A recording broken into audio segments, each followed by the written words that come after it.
This Again, everyone. conference will now be recorded. Hello, and it's 3 o'clock, and I'll call this meeting to order. This is the statutory meeting for the development charge bylaw, and we have Will Watson and Associates here with a presentation. I would.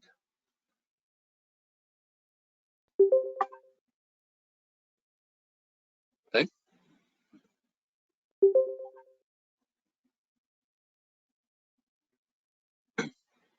So, Sean Michael, if you're there, we can have you on now. I'm here. Okay, we could have you on now to do the presentation, and we can go from there. Yeah, I'm here. I'm just trying to log on. Okay. Okay, not a problem at all. Believe it or not, over the last couple of years, we've had one or two issues with actually a day with logging on in the system. So we'll bear with it.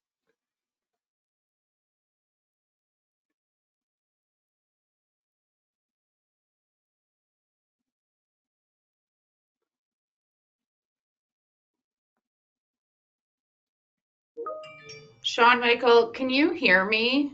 I believe it was Councillor Shearson that was speaking there earlier. But Sean. Yes, I can now. I apologize. I think my default settings were not set to the correct speaker. So if someone was talking to me, I only just fixed it this moment. Okay. Well, welcome. And if you would like to do your presentation, we'd be all ears. Okay, thank you. So maybe just first of all, a point of order, as this is a statutory public meeting under the Development Charges Act. Has the public meeting been officially opened? Yes, it has. Okay, sorry. Yeah, not a problem. Well, I couldn't hear. Sorry. Yep. Okay, so good afternoon, Mr. Mayor and members of council. I'm going to share the presentation. Okay. So firstly, in terms of the intent of this public meeting, which is an opportunity to provide the public an overview of the development charge proposal and receive their input, it is a statutory requirement of the Development Charges Act within the legislated public process, which requires that the development charge background study be available at least 2 months before the passage of the bylaw, and that a public meeting be held during that period. And so in terms of the brief introduction, in terms of the purpose of development charges, they are a tool available to municipalities under the authority of the Development Charges Act that allows municipalities to recover the growth-related capital costs of new residential and non-residential development within a municipality. And the growth-related capital costs are those that would be in addition to the local service costs that would be constructed as a condition of a development agreement within a subdivision, such as internal roads, sidewalks, and water mains, sewer mains, for example. In terms of the purpose of undertaking the study and bylaw at this time, development charge bylaws do have a maximum life of 5 years. And so the study process is being undertaken at this time to allow the township to put in place a new development charge bylaw prior to the expiry of the current bylaw in November of this year, so the township can continue to have the ability to recover those growth-related capital costs from new development. To highlight the study process that was undertaken in this review, it commenced in March of this year with detailed discussions with township staff around the anticipated development and growth-related needs. Draft findings were then presented to staff and council in July of this year in terms of the draft development charge calculations and bylaw policies. The study was then released on the township's website on August 2nd, proceeding to the public meeting today. which again is to provide the public an opportunity to provide input on the study and bylaw. No action to be taken at this time. And then it's anticipated the bylaw will come back to council for consideration and passage on October 5th in advance of the expiry of the current bylaw on November 16th of this year. So the methodology that's required to be followed in preparing development charge bylaw commences with understanding what is the amount, type, and location of development within the municipality. That is the first step, as these are charges to recover capital costs related to new development.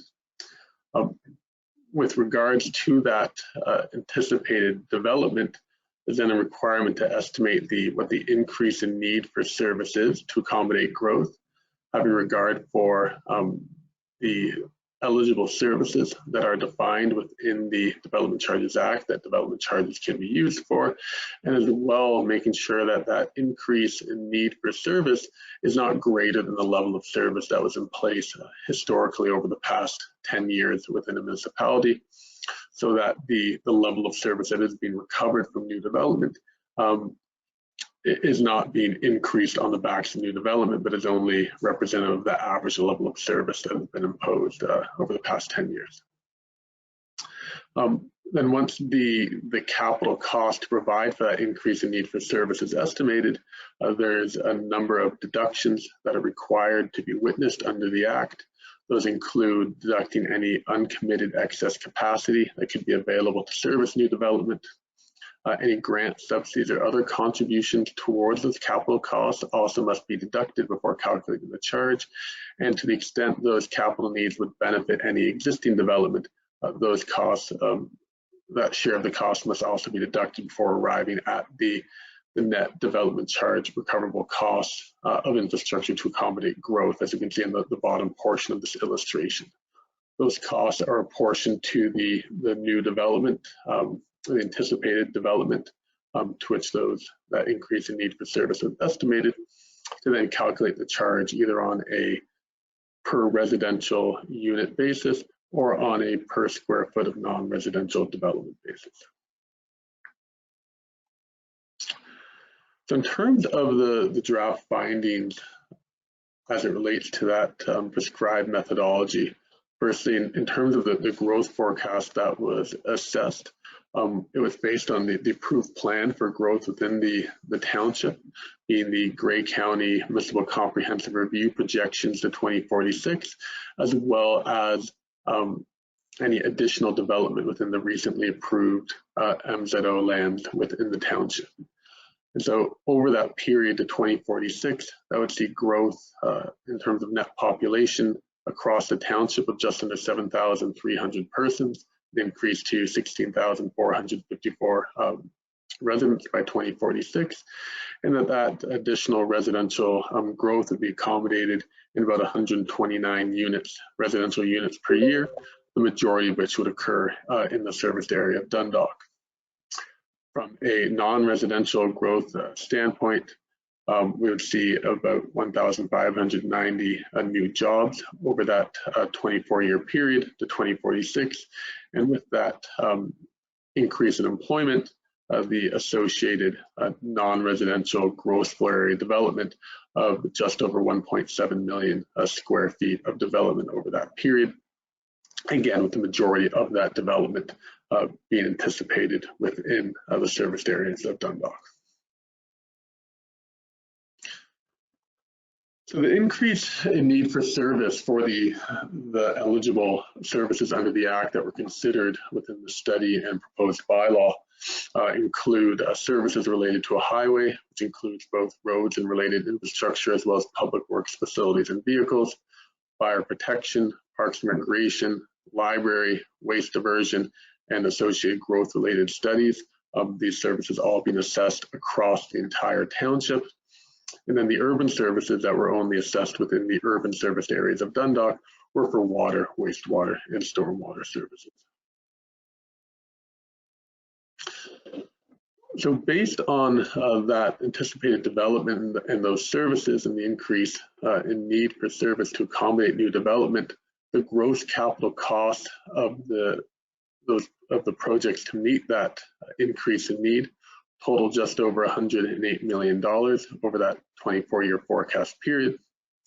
And we look at the share of those costs as they relate to the development charge eligible portion versus the deductions that are required to be made. We can see that about 27% of those costs were deducted as a benefit to existing development, largely related to the roads needs that were identified. There were about just under $10 million in deductions for grant subsidies and other contributions related to anticipated grant funding for the new community center within the development charge background study. And then the other notable deduction is for the development charge reserve funds, which represent about 11% or $11.9 million of the total cost. And so that deduction is to reflect the reserve funds that, or the development charges that have already been collected towards these future needs. And so those costs should be deducted as those funds don't need to be recovered again from new development. And so after witnessing those deductions, about $56.7 million or 52% of the total gross capital costs are included in the calculation of the charge. When we look at how those development charge recoverable costs break down by service area, we can see that the greatest share, about 35% of those costs, relate to water services, just under $20 million. And that pertains primarily to additional costs for water supply and water storage infrastructure. Additional wastewater services costs are about 18% of the total development charge recoverable costs, at just over $10 million. Those costs pertaining again to treatment facility upgrades for the most part. And then the other largest area in terms of the development charge recoverable cost would be for services related to a highway, including majority of those costs for gravel to paved road upgrades and road resurfacing in response to increased traffic volumes with new development. And then for parks and recreation services, about 15% of the development charge recoverable costs, and a significant share of those costs related to the need for a new community center and the associated financing costs, as well as additional parkland amenities and vehicles and equipment items.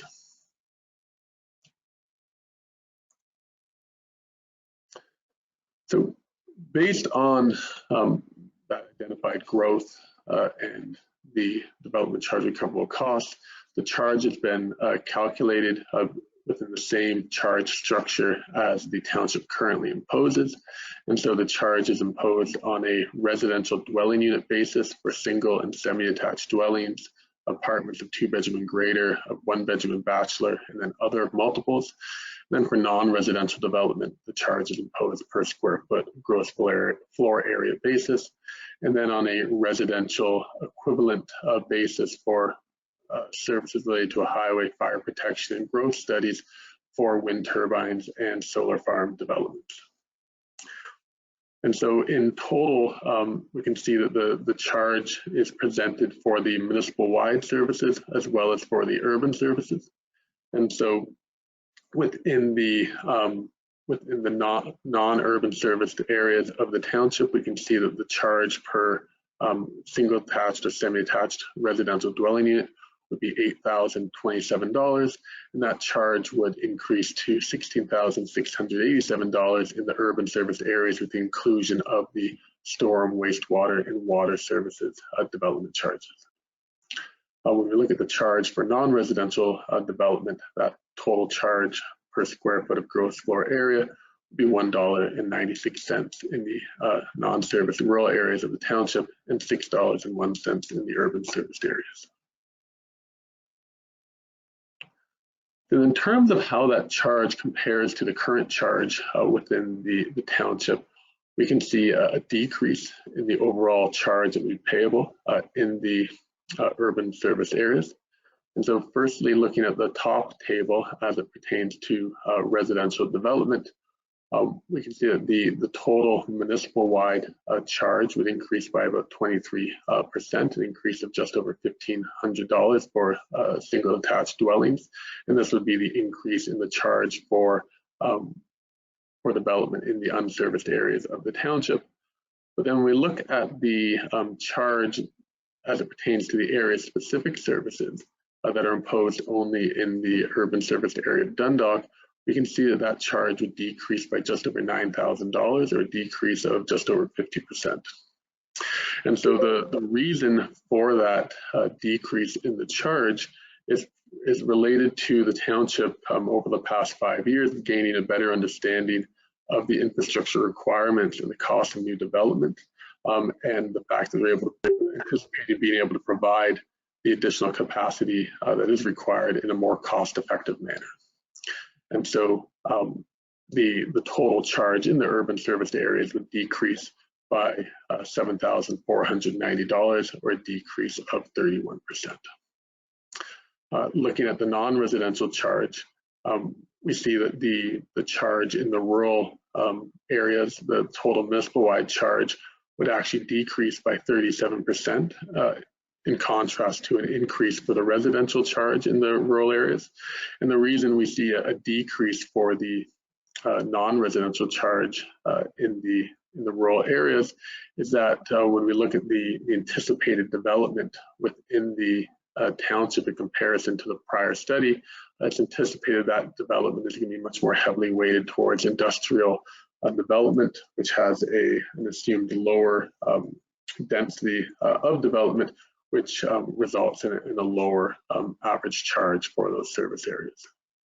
And so in total, for non-residential development, the charge would decrease by about 37% in the rural areas, and overall a decrease of 55% in the urban serviced areas.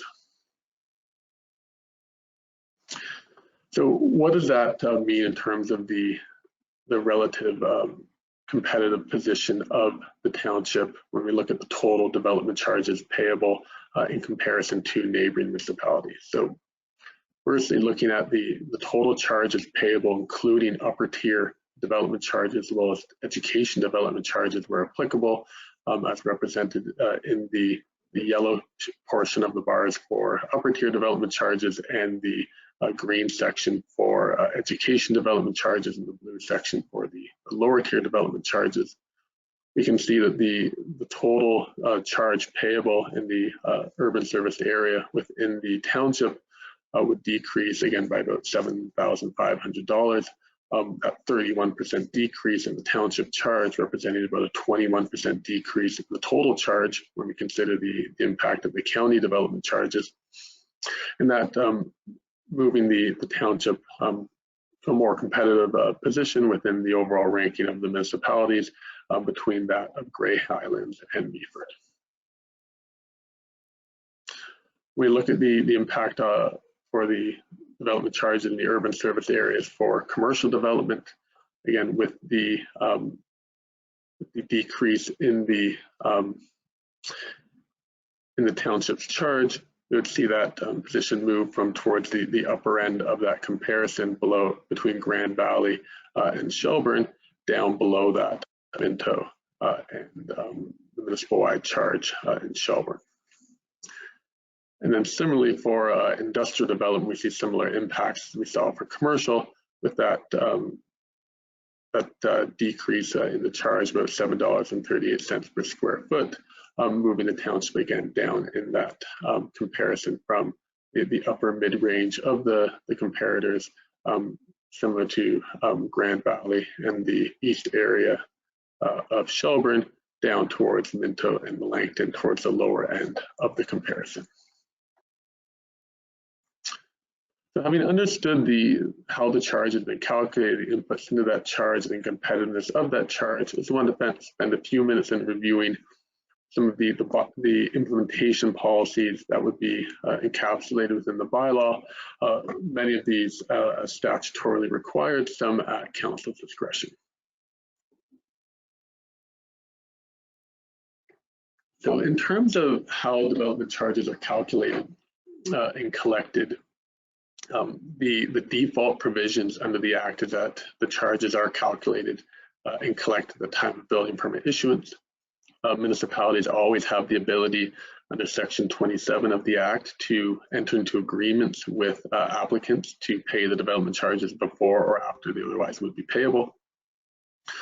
And then a change to these provisions that came into effect in January of 2020 that would be reflected in the updated bylaw is that for any developments proceeding through site plan and zoning bylaw amendment approvals within the Planning Act, those charges will now be calculated on the date that the application is made and held at that rate for a maximum period of 2 years after the approval of the application. So allowing for those charges to be calculated earlier in the development approvals process. The Act also now requires mandatory installment payments for rental housing, institutional developments, and nonprofit housing, and that the calculated charges will be payable in 6 equal annual payments commencing from the date of occupancy for rental housing and institutional developments, and 21 equal annual payments for nonprofit housing, excuse me, as defined in the Act. Municipalities are allowed to charge interest on these on the charges that are calculated earlier in the approvals process at site plan or zoning bylaw amendment application or on the installment payments. And what is proposed is that interest would be charged at the rate of the Bank of Canada prime lending rate plus 2%, and that would be determined semi-annually and set for the duration of the installment period. So once development charge has been calculated, exemptions to the payment of development charges can be provided for in the bylaw. There are certain exemptions that municipalities are required to witness statutorily. And so those include any existing industrial buildings can expand their gross floor area by up to 50% without the payment of development charges. There are intensification exemptions related to existing residential development where up to 2 additional apartment units can be added within or ancillary to an existing single detached home, as long as it doesn't double the size of the existing home, and 1 additional unit can be added within or ancillary to other classes of residential development.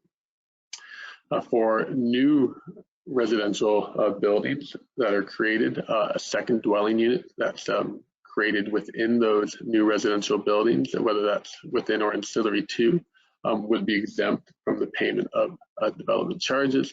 And then as well, development charges aren't imposed on yourselves or upper tier governments or school boards, and they're also not imposed for lands intended to be used by a university that receives operating funds from the government. In terms of the non-statutory development charge exemption, so these are exemptions to the payment of the charges that are at council's discretion to include in the bylaw. What's proposed is that these exemptions would largely be consistent with the current bylaw exemptions in that non-residential farm buildings that are required for a bona fide farm use that would have a valid farm business registration number and are assessed within the farmland realty tax class would be exempt. Places of worship, cemeteries, or burial grounds would be exempt. Hospitals, the first 2,500 square feet of a non-residential building, of a new non-residential building within the urban area would be exempt.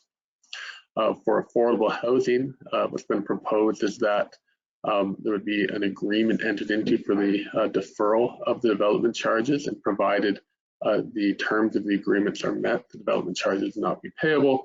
But if the terms of the agreement are not met, then that would allow the municipality to have the ability to collect the development charges at a later date. And similarly for temporary buildings or structures, those development charges would be deferred as long as the buildings are removed within the agreed upon period. One of the last policy items I wanted to highlight is around redevelopment credits. And so what's proposed is consistent with the current redevelopment credit policy, in that where an existing building is demolished and replaced or converted to another use, the calculated development charges would be have a credit applied to them equal to the development charges that would be calculated for the prior use. And so practically how that exemption works is you have a single family home and it's demolished and replaced with a new single family home. The development charges that would be payable are calculated, and the development charges for the prior use being a single family home are credited against them, and therefore there's no development charge payable because there is no increase in need for service associated with replacing a building that previously existed.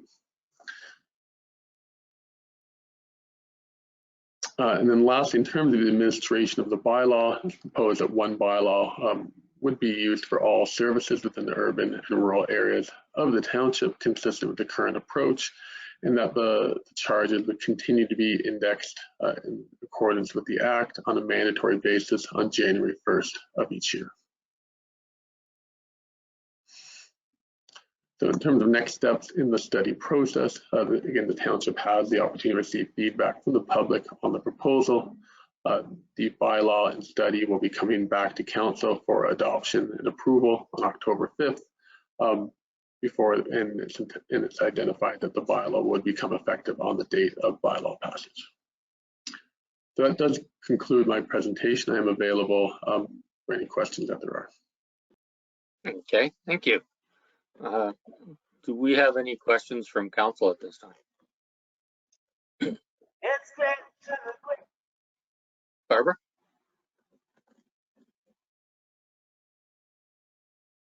Wasn't sure what that was. I was just wondering, and I thank you for your presentation, Sean Michael.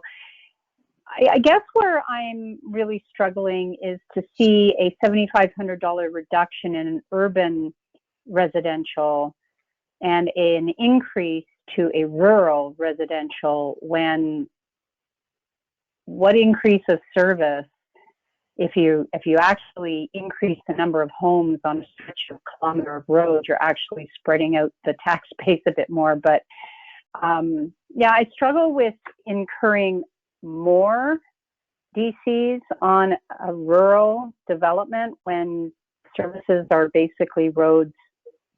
We do have fire and we have access to the library and parks and rec and stuff like that. But how do you justify that $7,500 reduction?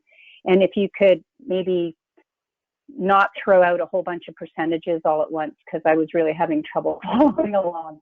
Thank you. Sure. Maybe what I'll do is just go back to that. Because I was looking at your current and your proposed schedule that's in the agenda earlier, and it was trying to compare them back to back. Sure. And so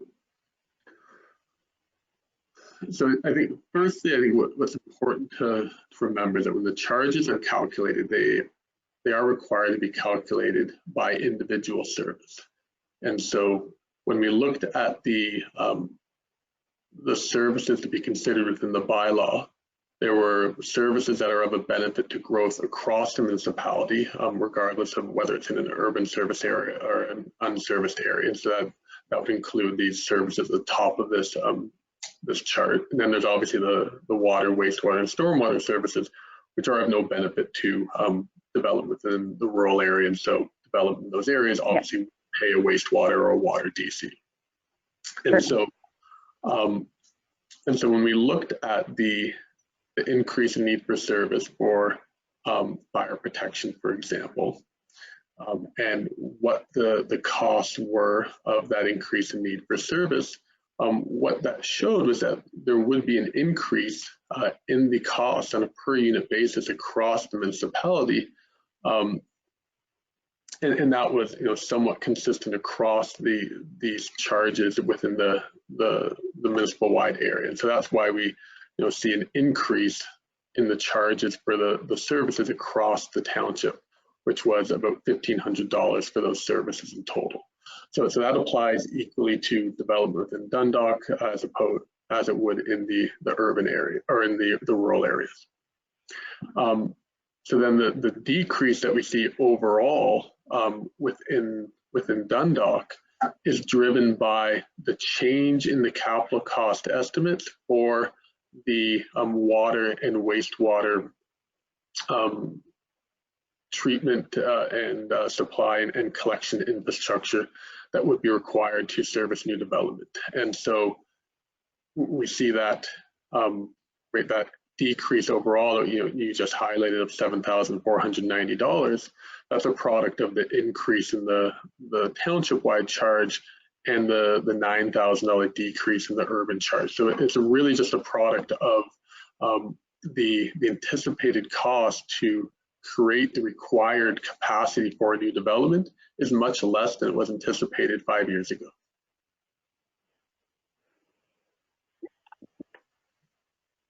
Just follow up. I find it interesting with the construction price increase, cost of living increase, the need for, we're going to need more water and wastewater services. I still struggle with I trust that your numbers are correct. I know that it won't be considered, I know the people in the rural area will be looking at this a little differently, and we hear it all the time. Their taxes or development charges are far too high for the services that they get. So, because they don't take advantage of the parks probably and other things, but they're there for them if they do. So, thank you very much for breaking that down in a much simpler format for me. Thank you. Okay. Any other questions or comments from council at this time? Brian? Yeah, thanks, John. Right. Sean, I do have a problem going through all the percentages and what have you, but it looked like the charges are going to be fair for everybody. But as far as the growth, there were a lot of discussions in council from the last year of the Grey County projections for growth in Dundalk and Southgate, and they were really, really low. What projections did you use? Did you use the county, which were low, or did you look at what studies that the township did? Numbers, you can make numbers say anything, so. Right, so in terms of the projections, we did use the projections from the Grey County Municipal Comprehensive Review to 2046, but then in addition to those was also the additional development that would be accommodated within the MZO lands that have been approved as well. So, that was something we reviewed with staff in terms of when we looked at what does that magnitude of development mean on a residential development basis annually. It did seem reasonable in terms of the development applications that are in the approvals process and the number of units that the township is anticipating receiving annually within those developments that are in the pipeline. Okay, thank you. Okay, Brian. Thank you, John. Sean Michael, thank you for the presentation. Just to go back to Councillor DeBreen's concern there, does the reduction in development charge per unit, is that a function of the rapid increase in the number of new units being built in the township over the foreseeable future, i.e. it costs less to supply water to 100 houses in a row than it does to 100 houses spread out over half a dozen blocks or, that kind of thing. Is that part of the calculation? Or am I not being very clear? I'm probably not being very clear. No, I think I understand your question. So it's the pace of the development is not impacting that charge. So whether it's 100 units in 2 years or 100 units in 10 years, that's not impacting how that charge has been developed. what is impacting that is, based on the amount of anticipated development, what is the infrastructure that's required to service that development, and what is the cost? And so what we've seen here is, while the amount of development is greater than what was considered in the prior study, the cost to service that development in terms of water and wastewater infrastructure on a per unit basis is less. Right, because there's more of it. It's cheaper to supply water to 100 houses in one block than it is to service that 100 houses spread over 10 miles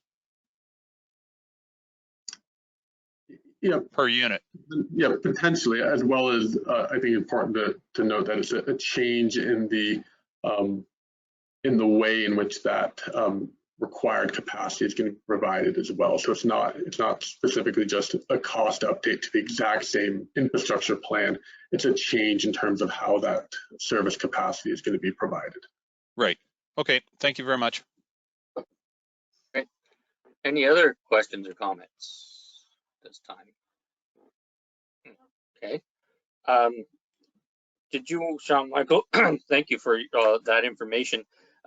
Did you want to comment on the background study or the comparisons, or are we pretty well good with that, with your presentation? I didn't have anything additional specific to add, but if I can respond to any additional questions there are. Perfect. Are there any additional questions on that stuff? I think that was covered in the presentation anyway, so I think we're pretty good. Okay, let's move on then to presentation of any written comments received. Lindsay, I think you may have some, and I'm not sure if Clint would have them, but it's probably No. Yeah, so written comments were to be submitted to myself. I did get one. Now, did you want to read it, Mayor Woodbury, or do you want me to read it? I think if you would read that, it would be probably better. Sure. So I did receive one written comment from resident James Taffy. I'll just read it here so it's on the record. So he is in objection and would like this to be on the record. He has 3 points here. Number one, we do not have sufficient operational control of our infrastructure assets now to properly allocate new service obligations we take on. Not addressing that aspect of our public works first is irresponsible. His second point, our accounting methods for capital assets are not robust nor even proven GAAP compliant at this point. Making changes to the system that feeds that accounting problem is also irresponsible. And his third point, there is no reasonable way to make cost estimates for any public utility expansions we may wish to take on by DC charge levies with what is not known to us operators of those systems. He would further suggest for council to get an opinion from the land tribunal or the courts to relieve the risk from this decision. And he just summarizes that he's objecting related to those concerns. Okay, thank you. Next, we'll move on to if there's any one present that would like to have any say on this. Let's see, there's one caller or two here. If you'd like to make any verbal comments, if you would identify yourself, please, and then you can go ahead.